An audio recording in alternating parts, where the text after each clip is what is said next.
coton, l'arachide et autres cultures vivrières dans le Bas-Oulé, en province orientale. Il est l'aîné d'une famille de 6 enfants.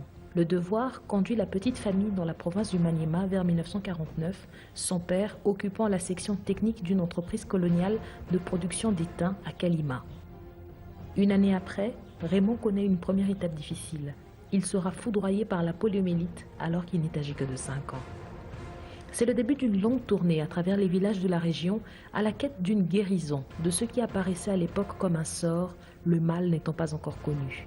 Il lui reste encore des souvenirs vivaces, partagés entre le courage d'une mère qui refuse de se résigner devant la maladie de son fils et les simagrées fétichistes qui vont aller jusqu'à l'enterrer vivant dans le seul but de raffermir ses jambes. Ne voyant aucun résultat probant, sa mère va se décider à le rapatrier à Kisangani en 1952 aux côtés de sa grand-mère. C'est avec le concours de cette dernière que Raymond pourra retrouver l'usage d'une de ses jambes, grâce notamment à ses massages et exercices physiques. Raymond Mokeni fait ses études primaires et secondaires d'abord au collège Sacré-Cœur, devenu aujourd'hui collège Maélé, puis à l'école des frères maristes à Kisangani, et enfin à Kinshasa, au collège Albert Ier, devenu aujourd'hui collège Boboto, où il obtient son diplôme d'État en 1968. Diplôme en poche, le jeune Raymond se décide de faire des études universitaires, plus précisément en Polytechnique à l'université Lovanium, dont il sortira avec le titre d'ingénieur physique-maths. Une analyse froide de sa condition physique le conduira sur la voie des affaires. Un besoin d'autonomie le poussera à devenir son propre patron, ce qui est synonyme de monter sa propre affaire. Il va s'inspirer de la politique de la main, devenir autonome tout en restant soudé aux autres. Une curieuse façon de redéfinir la solidarité africaine. C'est ainsi qu'il va renoncer au confort que lui offre sa position de directeur administratif à la maison Mapendo pour se frayer un chemin par ses propres moyens dans le monde des affaires. C'est un saut vers l'inconnu que Raymond réalise alors qu'il est au seuil de sa 30e année. À cette époque, l'ambition de Raymond rencontre le plan d'encouragement du président Mobutu en faveur des opérateurs économiques. Il recevra un crédit à la Banque commerciale du Zaïre et partira pour Kisangani où il avait déjà ciblé son créneau. Alors que beaucoup basaient leur fief à Kinshasa, Raymond retourne au berceau de son enfance pour retrouver la ville où il a vu se raffermir ses premiers pas. 38 ans se sont écoulés et l'enseigne a su garder sa réputation jusqu'à se confondre avec le destin de cet homme qui a repoussé ses limites que lui imposait sa condition physique. Son installation terminée, Raymond Mokeni va commencer son extension et gagner du terrain. En 1980, il s'inscrit à la Fédération des entreprises du Congo, alors ANESA. 5 ans plus tard, il est voté massivement à la tête de l'association par ses pairs qui n'ont plus hésité à lui renouveler leur confiance 3 décennies de suite. Puis vient l'année 1991, l'année de toute misère, mais aussi le début de la descente aux enfers de l'économie zaïroise. Dans ces périodes troubles, Raymond Mokeni va partir à zéro, pillé non pas 1 fois, 2 fois, mais 4 fois. Ces magasins sont la première victime des bandes de pillards. Cela pourtant ne l'a pas empêché de rester dans la ville désormais martyre et de continuer dans un secteur désormais sans avenir. Aujourd'hui, Kisangani renaît, Bélect aussi. Marié à Madame Rehema Mokeni Negatanga, qu'il décrit comme une formidable aide semblable, Raymond Mokeni est père de 9 enfants. À 68 ans, le Baoba de la province orientale est plus que jamais l'identité fédératrice d'une province en mutation. Raymond Mokeni Ekopi est ce soir l'invité de Congo d'Excellence.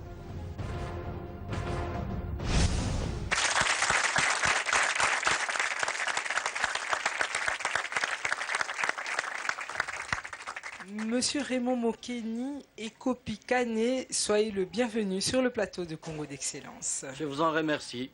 Bonjour Monsieur Raymond Mokeni, nous venons de voir de manière très condensée votre portrait. C'est un mélange très descriptif à la fois de votre parcours, de votre vie, mais aussi des valeurs qui vous ont guidé. Mais est-ce que ce portrait que nous avons réalisé est à l'image de ce que vous faites de vous-même? Je crois que c'est exact. C'est exact. Je suis assez réaliste. Et c'est le plus important. Merci. Merci à vous, Monsieur Mokeni. L'audace, cette tendance à oser les choses qui paraissent difficiles. Là où beaucoup auraient hésité, Raymond Mokeni a franchi le pas. Il a bravé la première étape qui conduit vers le sommet, c'est-à-dire la peur de l'inconnu. être de ceux qui osent. Cela demande à la fois détermination et audace, un mélange auquel Raymond Mokeni n'est pas étranger. Très jeune, il décide de se mettre à son propre compte. Là où beaucoup de jeunes auraient hésité à se détacher, Raymond coupe le cordon assez tôt, à ses risques et périls. Périls parce qu'en 1976, au moment où il lance Belect, les premières secousses de la crise économique de la zaïranisation se font sentir dans l'économie nationale. Et pourtant, il ne va pas hésiter. Son choix se porte sur le secteur des services, domaine où il finira par devenir incontournable grâce à une maîtrise rapide des ficelles commerciales.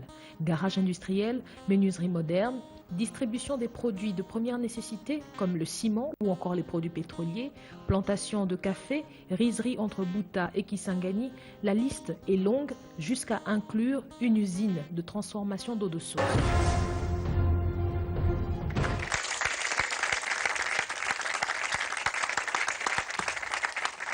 Bienvenue de retour sur le plateau de Congo d'Excellence et avec votre permission, Monsieur Mokeni, et bien sûr celle de nos téléspectateurs, nous allons nous lancer dans le jeu de questions-réponses. Nous allons donc vous confronter aux questions aiguisées de nos jeunes loups, avides de savoir et de sagesse, et dont la plupart d'ailleurs sont désireux de trouver les moyens, comme vous l'avez fait, de s'émanciper du cocon familial avec succès autant que possible évidemment. Alors nous passons ainsi la parole à nos intervenants. Nous prenons donc la première question, celle de Patrick Mbia. Votre diplôme, qui est celui des licenciés en Polytechnique, vous offre beaucoup plus d'avenir.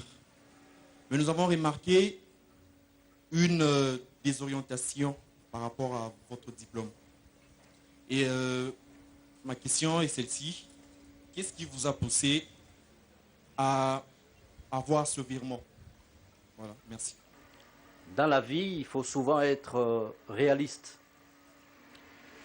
Lorsque nous avions pratiquement été avancés dans les études, il nous a été offert une opportunité d'aller travailler à Kolwezi, à quelques 2000 km de chez moi. Avec des jambes fatiguées, je me suis dit moi-même, dans ma chambre, eh bien écoutez Raymond, vous allez travailler pour les autres, avec grand A. Qu'adviendra-t-il lorsqu'il pleuvra, lorsque vous ne saurez pas répondre présent? Je me suis dit, ben, les études que j'ai faites, c'est pour ma tête, c'est pour moi. C'est comme un jouet, un enfant il a un jouet, il joue comme il veut. Il y en a qui les jettent par terre, qui les transforment en 36 morceaux. Mais il y en a qui les conservent, qui en font peut-être usage autre que ce que les fabricants ont fait. C'est ainsi que je me suis dit, écoutez, est-ce que je ne peux pas avoir un travail avec les bagages que j'ai, parce qu'au moins j'avais quelque chose. C'est à moi de l'utiliser, c'est quelque chose. Est-ce que je ne sais pas faire autre usage? Mon objectif est de trouver un travail là où je serai maître.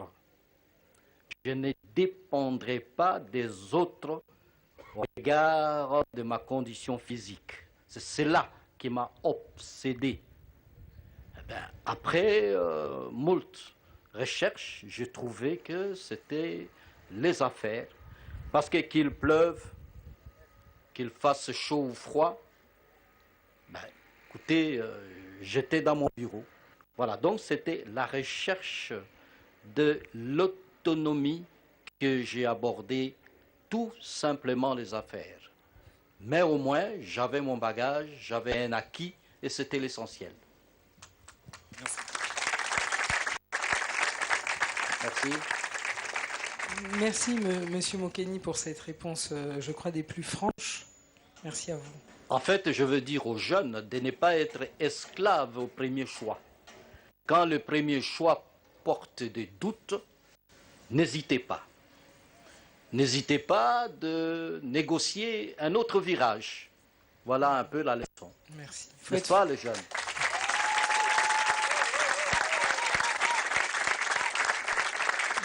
Merci à vous. Je crois que nous allons à présent passer la parole à Erika pour la deuxième question. Beaucoup restent attaché à la famille sous prétexte de la solidarité africaine. Mais votre conception est aux antipodes. Nous voudrions savoir d'où vous est venue cette façon de voir les choses. Ah ben, la politique de la main. Ben, écoute, cela n'enlève en rien l'appartenance à la famille. Hein. Je réfléchis en regardant ma main. Je me suis dit que les 5 doigts sont collés, je dis bien collés à la main, et chaque doigt est indépendant de l'autre. Mais parce que c'est indépendant et collé, que ces 5 doigts tiennent les choses fermement. Donc on peut chercher son autonomie. Vous êtes 2, 3, 4 en famille, mais si chacun avait son autonomie, devant une difficulté, vous saisirez davantage la difficulté. C'est cette philosophie qui m'a guidé tout le temps. Ne pas être esclave de la famille, tout en étant au service de la famille. Magnifique, magnifique. Nous passons à présent la parole à Béni pour sa question. Ma préoccupation est de savoir, vous aviez choisi de vous lancer pendant une situation économique assez troublée. Et quelles sont les motivations de votre choix pour Kisangani? Et encore, pourriez-vous nous dire comment vous évaluez vos chances de succès? C'est une bonne question, Béni. Je pense qu'on évolue mieux que là où on est bien. J'ai étudié, je suis allé à Lubumbashi, je suis venu à Kinshasa, puis j'ai essayé à Kinshasa, j'ai habité Matongé, puis Limete, mais toujours est-il que je ne me sentais pas à l'aise. Mais je vais vous faire une confidence. Il faut se replonger à notre temps. En ce moment-là, Mobutu, il n'est pas encore maréchal, il est président de la République, avait proposé aux jeunes qui voulaient aller travailler à l'intérieur de s'identifier. J'ai saisi l'occasion, je me suis fait identifier à la présidence de la République, et là je dis que voilà ma capacité, voilà mes faiblesses, et en son temps, je me suis adressé au directeur adjoint du bureau de président. Et je lui ai dit que je voulais aller travailler à l'intérieur, ou à Kisangani, parce que c'est là où finalement vous avez suivi. J'ai grandi, j'ai laissé des amis derrière moi. Il n'y a que des amis qui aident d'autres amis. Vous devez savoir, mes chers jeunes. On ne travaille pas, on ne réussit pas tout seul. C'est ainsi que j'ai choisi Kisangani pour aller évoluer. On m'a compris en ces temps-là, et voilà, la balle est partie vers l'Est. Et c'était ça ma motivation. Je devais travailler là où je me sens à l'aise. Je ne pouvais pas aller travailler au désert. Là, on ne me connaît pas. Et après quelques temps, je me suis dit, eh bien, Raymond, vous avez fait un bon choix. Parce que les amis avec qui nous avons commencé à Kinshasa, il y en a qui ont réussi, qui sont montés. Mais il y en a qui se sont cassés la gueule. Mais jusqu'à présent, ma gueule tient encore à sa place. Et donc, j'ai fait un bon choix. Comment vous saviez que vous alliez réussir en faisant ça? Sur base de quels critères vous évaluez vos chances de pouvoir percer en affaires à Kisangani? Non, je suis d'abord allé à Kisangani pour évoluer là où je suis à l'aise et là où j'ai des amis et j'ai des relations. Ça, c'était la première condition. Ensuite, réussir, c'était une conséquence tout simplement d'un travail suivi, d'un travail fait avec minutie.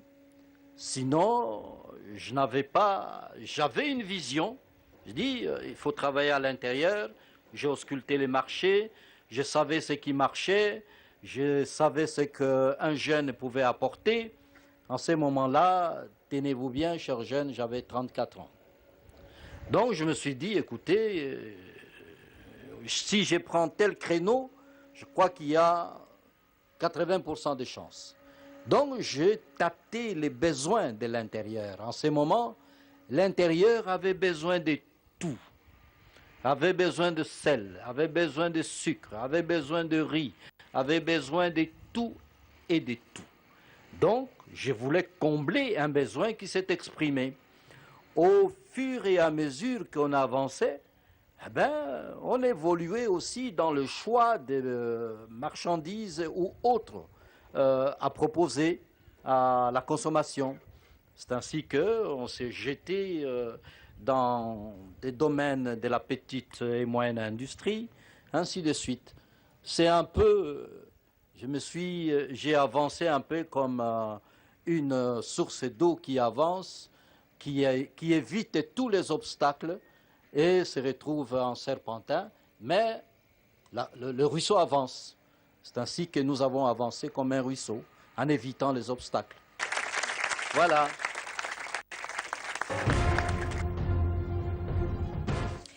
Parmi les traits caractéristiques qui reviennent souvent quand on fait votre description, M. Mokeni, il est souvent fait mention de votre sens élevé, de la loyauté, de la fidélité, que ce soit en amitié comme en affaires. Attention, on parle ici, Christelle, d'amitié qui tiennent depuis plus de 40 ans et que les épreuves du temps, d'ailleurs, n'ont fait que solidifier. Et je pense qu'il faut aussi relever un sens indéfectible de la loyauté, qui a résisté aussi à beaucoup de choses, notamment aux secousses et aux pressions de toutes les guerres qui ont traversé la province orientale. Vous êtes véritablement resté constant dans vos amitiés et vos attachements. Voilà, je pense qu'on pourra également revenir sur ces différentes caractéristiques dans cet élément.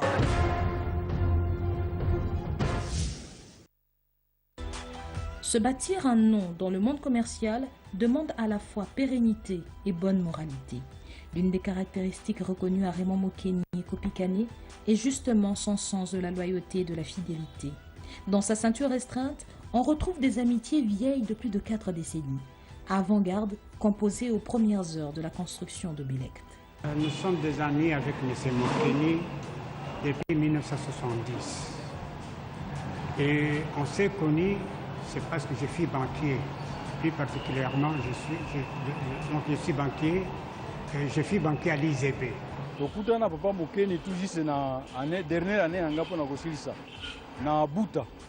Ezaki na dernière année tant aussi to sali ba test aé de passage comme ça amoni ba misato banako sala donc intéressant qu'il a proposé kabisa recruter au moins 5 ou 6 personnes comme ça nous toyaka to banako sala. On a effectivement na bandi on a 82. C'était le 25 juillet de la bande Monsala. Entre 1998 et 2003, alors que le pays est morcelé et que la province orientale est entre les mains du RCD, il refusera de prendre part au juteux trafic commercial mis en place pour une raison qui lui vaudra 5 ans de chômage. Travailler dans la légalité avec le pouvoir légitime. En d'autres temps, on aurait dit qu'il a réussi à organiser la résistance ici, à booster le moral de ses compatriotes pour qu'ils ne fléchissent pas sous le joug de cette rébellion, pour qu'ils ne se laissent pas aller, pour qu'ils comprennent que le Congo devra rester un et indivisible.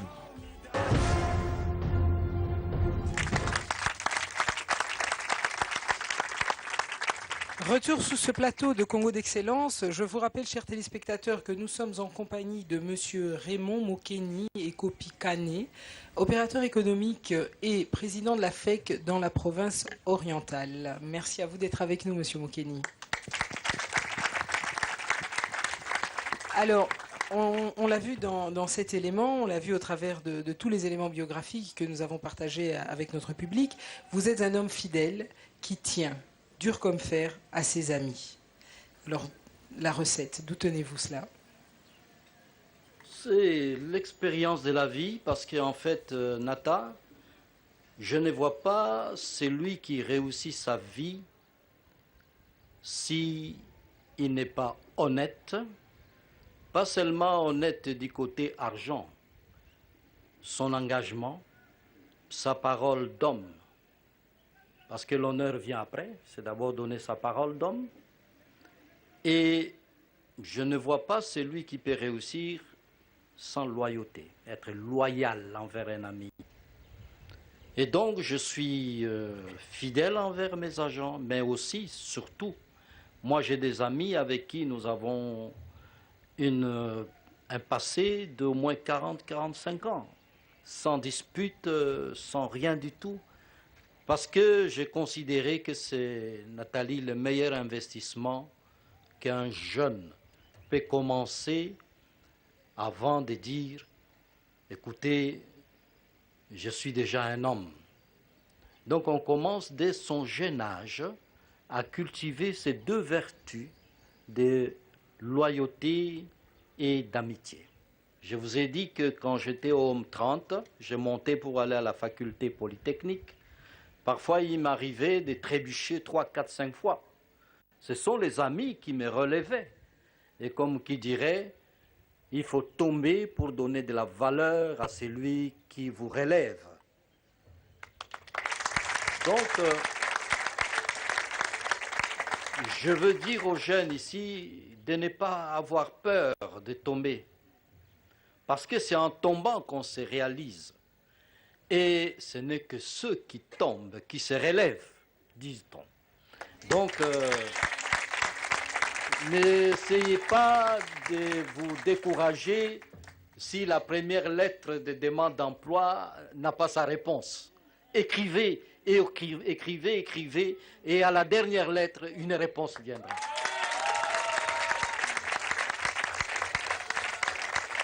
Prenez des notes, chers enfants. Les clés du secret et de la réussite sont là, face à vous, tout de suite maintenant. Voilà.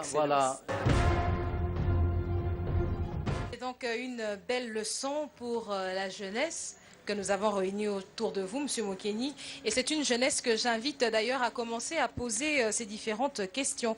Nous allons ainsi commencer avec celle de Fallon. Quels conseils pourriez-vous nous prodiguer, jeunes que nous sommes, afin d'avoir des amitiés aussi longues? Ah ben, il n'y a pas 36 conseils à donner, il n'y a qu'un seul. Donnez l'exemple, donnez les modèles.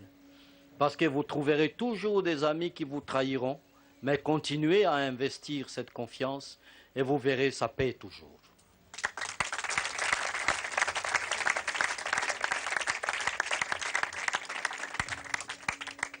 Eh bien, nous allons donc à présent passer à la question suivante, et qui est en l'occurrence la question de Cynthia. Après toutes ces années d'expérience que vous avez passées dans les affaires, nous aimerions savoir comment définissez-vous la loyauté dans les affaires? Et être loyal dans les affaires, c'est éviter de mentir, dire ses difficultés avec son cœur et le dire sans embâche, clairement. Vous trouverez toujours au bout là-bas quelqu'un qui vous comprendra. Et lorsque vous cultivez cette vertu, être loyal devient un comportement tout à fait ordinaire de quelqu'un.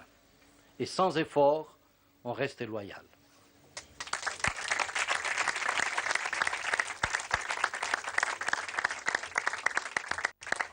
Je voulais vous poser une petite question, justement. À ce moment-là, la période dont on a parlé, vous n'aviez plus les mains liées, donc vous auriez pu... Je n'étais plus. Vous n'aviez pas les mains liées, vous n'aviez plus les mains liées. L'État était absent, donc pendant tout ce temps-là, vous pouviez très bien vous lancer dans un petit trafic, le temps de vous constituer et ensuite abandonner. Ni vu ni connu.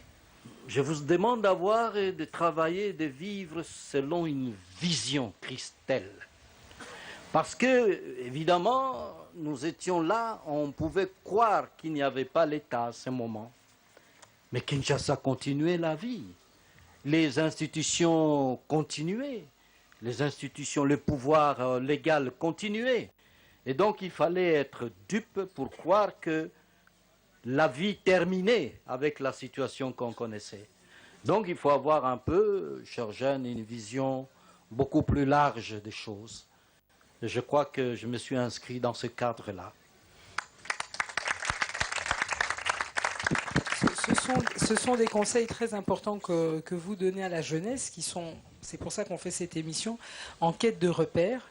Hein, notamment, on ne croit pas dans l'espoir, donc on cherche le gain rapide à court terme. Je crois qu'ici, vous avez tous un exemple vivant d'une réussite qui s'est faite dans la loyauté, en se projetant dans l'avenir avec une vision et en ne cherchant pas le gain facile tout de suite, mais en étant prêt à faire des sacrifices. Et bravo, Nathalie, bravo. Nathalie, vous avez tout à fait raison. Les tentations étaient trop fortes. 5 ans sans travailler.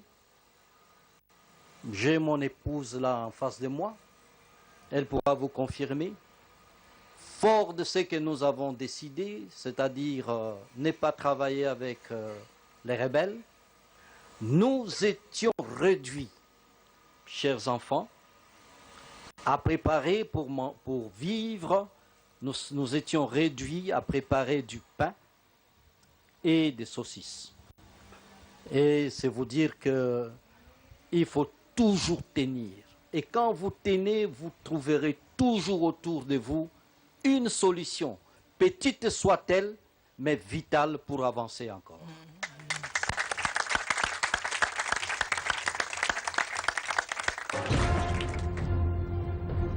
Cette émission continue. Nous sommes au bord du beau et majestueux fleuve Congo. Je vous le rappelle, dans un voyage qui nous a conduits et qui continue de nous conduire à découvrir la ville d'espoir. Nous sommes en compagnie de Monsieur Raymond Mokeni, un baobab de cette ville.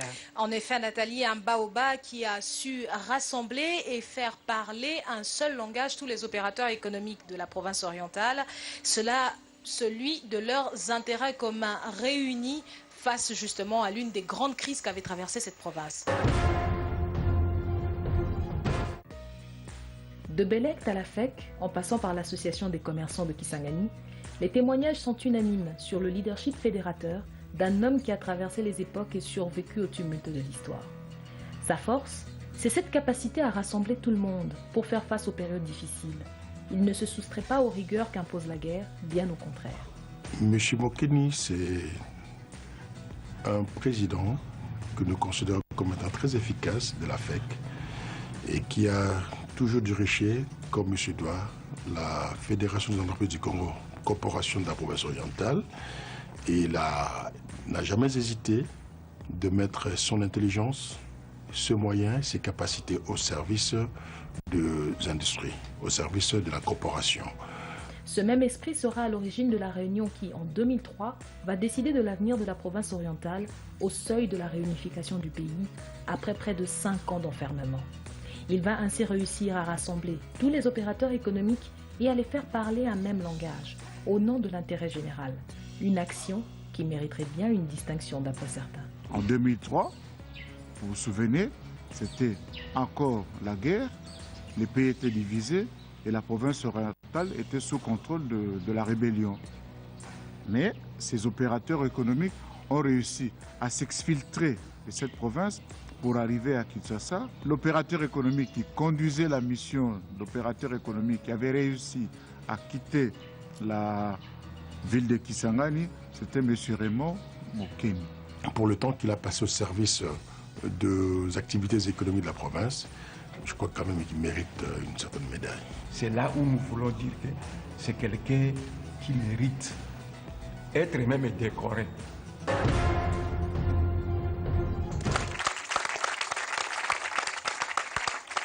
Eh bien, si vous le permettez, Monsieur Mokeni, après avoir vu ce reportage, je propose qu'on démarre avec les questions. Oui, bien sûr. Ok, on va commencer avec Jacob. Ma préoccupation est suivie d'une petite question, M. Mokeni. En 2003, alors que vous n'étiez plus aux affaires, mais quand même vous avez réussi à réunir tous les opérateurs économiques pour les amener à discuter avec le pouvoir légal. Et ma question est celle-ci, comment avez-vous réussi ce tour de force? Je vous remercie. Ah ben, Jacob, c'est une très belle question. Nous sommes en 2003. La rébellion sévit du côté de l'Est. Il n'y a pas de relation entre l'Est et l'Ouest. Et plus près de nous, Bumba a complètement séché. On ne pouvait même pas aller à Bumba. Nous étions quelques opérateurs économiques. Nous avions posé la question d'ouvrir la route entre Bumba, donc l'Équateur, et Kisangani, parce qu'on s'est dit que dans les affaires, écoutez, il n'y a pas de rébellion, on continue à manger, on continue à échanger des marchandises. Est-ce qu'on ne pouvait pas, tout en étant dans la rébellion, continuer notre travail? Alors, la MONUC était là. J'ai encore quelques noms. Hein. Il y a notre opérateur